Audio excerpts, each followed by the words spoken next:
Hello guys, जैसा कि मैं आप पहले वीडियो में बताया था कि आपके लिए एक सीरीज़ ला रहा हूँ जिसमें आप क्रिप्टो के बारे में गहराई से एकदम आसान भाषा में समझ पाएंगे।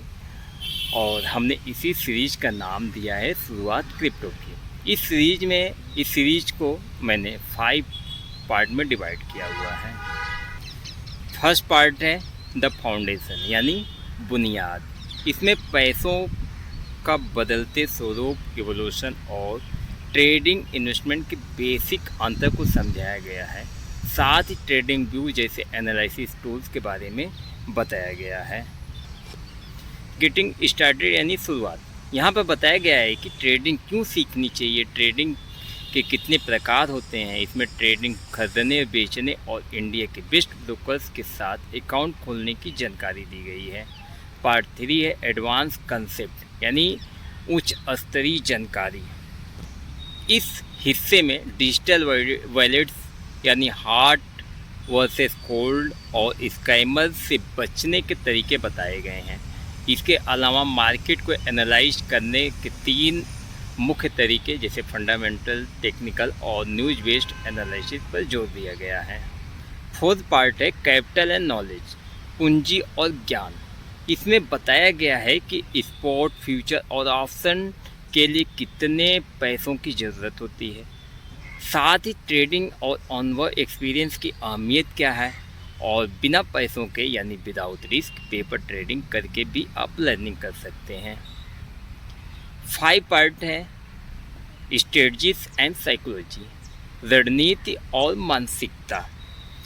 सबसे महत्वपूर्ण पार्ट है जिसमें ट्रेडिंग का सही समय और बेहतरीन स्ट्रेटजीज और ट्रेडिंग के दौरान अपने इमोशन, डर और लालच को कंट्रोल करने के नियम समझाए गए हैं ताकि आप एक प्रॉफिटेबल ट्रेडर बन सकें और क्रिप्टो की एकदम जो बेसिक कंसेप्ट है उसे भी समझ सकें और एडवांस जो कंसेप्ट है उसे भी समझ सकें।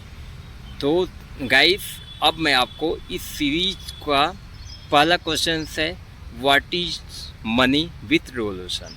इसके ऊपर हम इस वीडियो को चर्चा करेंगे। हालांकि मैं कोशिश करूंगा थोड़ा जो वीडियो शॉर्ट ही रहे, फिर भी थोड़ा लंबा हो जाता है तो आप लोग एडजस्ट कर लीजिएगा। और गाइस, ये सारा वीडियो आपको समझते रहिए, लेकिन साथ ही मेरे फॉलो बटन को प्रेस कर दीजिए ताकि मैं भी मोटिवेट हो सकूं और आपको और भी जानकारी शेयर कर सकूं। पैसे का इतिहास ये सिर्फ लेन देन का इतिहास नहीं है, ये असल में हमारी और आपकी यानी इंसानी सभ्यता के विकास की कहानी है। आज के इस एक्सप्लेनर में हम वेल्थ और करेंसी के पूरे कॉन्सेप्ट को गहराई से डिकोड करने वाले हैं।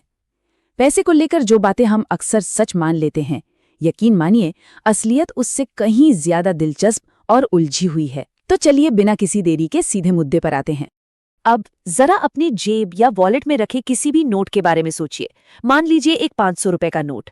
क्या ये सच में सिर्फ एक कागज का टुकड़ा है? देखने में तो बिल्कुल वैसा ही है, कुछ रंग, कुछ नंबर छपे हुए हैं, लेकिन फिर भी यही कागज का टुकड़ा पूरी दुनिया को चला रहा है। ऐसा कैसे? ये सवाल पैसे को लेकर हमारी उन सभी बुनियादी धारणाओं को चुनौती देता है जिन्हें हम हमेशा से सच मानते आए हैं। इसी सवाल का जवाब ढूंढने के लिए आज हम कुछ खास चीजों पर बात करेंगे, जैसे पैसा असल में है क्या, इसके 3 मेन काम क्या हैं, ये किन किन रूपों में मौजूद है, कैसे हम बार्टर सिस्टम से डिजिटल तक पहुंचे, और अंत में बात करेंगे करेंसी की सबसे नई क्रांति यानी क्रिप्टो करेंसी के बारे में। तो चलिए सबसे पहले उस कागजी नोट के भ्रम को तोड़ते हैं, समझते हैं कि वास्तव में पैसा क्या है। सच तो ये है कि उस कागज के टुकड़े की अपने आप में कोई वैल्यू नहीं है। जी हाँ, पैसा सिर्फ एक सिक्का या नोट नहीं है, बल्कि ये एक सोशल ट्रस्ट है, एक सामाजिक विश्वास। ये पूरी व्यवस्था सिर्फ और सिर्फ इसलिए काम कर रही है क्योंकि हम सभी ने मिलकर सामूहिक रूप से इस पर भरोसा किया है। जिस दिन ये भरोसा टूट गया कि इस कागज के बदले कोई सामान मिल सकता है, उस दिन वो सिर्फ रद्दी रह जाएगा। ये वो भरोसा है जिसे दुनिया ने मान लिया है ताकि जिंदगी और व्यापार आसानी से चलते रहे। अब देखते हैं कि ये भरोसा असल में काम कैसे करता है। पैसे के वो 3 मुख्य काम कौन से हैं जो हमारी अर्थव्यवस्था को टिकाए हुए हैं? इतिहास उठाकर देख लीजिए, किसी भी सफल करेंसी को ये 3 काम तो मजबूती से करने ही पड़े हैं। पहला, मीडियम ऑफ एक्सचेंज यानी विनिमय का माध्यम। इसकी मदद से हम बिना किसी झंझट के कुछ भी खरीद या बेच सकते हैं। दूसरा, यूनिट ऑफ अकाउंट। ये एक स्केल की तरह है, बिल्कुल वैसे ही जैसे वजन को हम किलोग्राम में नापते हैं, वैसे ही कीमत को पैसे में। और तीसरा, जो शायद सबसे अहम है, स्टोर ऑफ वैल्यू, यानी आज की कमाई को भविष्य के लिए सुरक्षित बचाकर रखना। अब इस स्टोर ऑफ वैल्यू को एक बहुत ही प्रैक्टिकल उदाहरण से समझते हैं। सोचिए, किसान अपनी सारी लंबी अवधि की सेविंग्स सब्जियों के रूप में रखे, क्या होगा? कुछ ही दिनों में वो सब खराब हो जाएंगी। कोई भी अपनी जिंदगी भर की बचत टमाटर या गोभी में नहीं रख सकता, है ना? लेकिन अगर वो उन्हें बेचकर पैसा रख ले तो उस वैल्यू को सालों बाद भी इस्तेमाल किया जा सकता है। बस यही खासियत पैसे को इतना पावरफुल बनाती है। तो क्या पैसा हमेशा से ऐसा ही था? बिल्कुल नहीं। चलिए देखते हैं इसके अलग अलग रूप, नमक से लेकर डेटा तक। समय के साथ करेंसी ने अपना रूप बहुत बार बदला है। शुरुआत में कमोडिटी मनी थी, जैसे सोना, चांदी या यहाँ तक कि नमक, जिनकी अपनी खुद की कोई भौतिक वैल्यू होती थी। फिर आया फिएट मनी, यानी सरकारों द्वारा जारी किए गए वो कागजी नोट और सिक्के जो आज हम इस्तेमाल करते हैं। फिर दुनिया और आगे बढ़ी और हम आ गए डिजिटल मनी पर। आपके फोन में यूपीआई, कार्ड्स या बैंक सर्वर में लिखे बस कुछ नंबर्स। और अब दौर है क्रिप्टो करेंसी का, जो पूरी तरह से मॉडर्न और डिसेंट्रलाइज्ड है। अगर हम इसे ध्यान से देखें तो ये सिर्फ पैसे का रूप बदलना नहीं है। बार्टर सिस्टम से डिजिटल तक का ये सफ़र असल में मानव इतिहास का एक बहुत बड़ा टेक्नोलॉजिकल अपग्रेड है। इस टाइमलाइन को देखिए। ये हमें प्राचीन काल के बार्टर सिस्टम यानी वस्तु विनिमय से शुरू करके मिडिल एजेस के सिक्कों, फिर मॉडर्न कागजी नोटों, प्लास्टिक मनी और फाइनली आज के क्रिप्टो करेंसी के दौर तक का पूरा मैप दिखाती है। इसका हर नया स्टेप असल में पिछली किसी बड़ी परेशानी का सॉल्यूशन था। बार्टर सिस्टम में सबसे बड़ा सिरदर्द था एक ऐसा इंसान ढूंढना जिसे आपकी चीज चाहिए हो और जिसके पास आपकी जरूरत की चीज हो। मानकीकृत यानी स्टैंडर्ड सिक्कों ने इसे सुलझाया, लेकिन वो बहुत भारी होते थे, तो कागजी नोट आ गए जिन्होंने भारी थैलियों का बोझ खत्म कर दिया। पर कागजी नोटों को रखने और संभालने का अपना रिस्क था। फिर आई डिजिटल मनी, जिसने कैश को फिजिकली कैरी करने की जरूरत को ही जड़ से खत्म कर दिया।